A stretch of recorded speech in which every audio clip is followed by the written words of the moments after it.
Hello guys.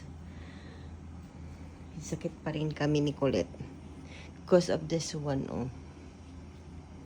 Yan guys, yung manager ng apartment hindi pa nila ina-approve, almost a week na hindi nila ina-approve na ipaayos. Bukas pa rin yung wall niyan. Si Colette hindi pa rin gumagaling, lalo lang lumalala yung ubo niya. So nire-record ko lang to para just in case na mag-file ako ng complaint. Ito yung proof na wala silang ginagawa, na hanggang ngayon bukas pa rin itong wall na yan. Ganyan pa rin, oh. Try ko. Ang flooring namin, ganyan pa rin.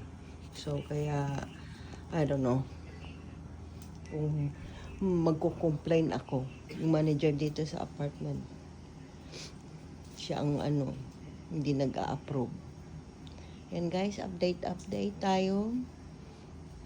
Ingat ang lahat.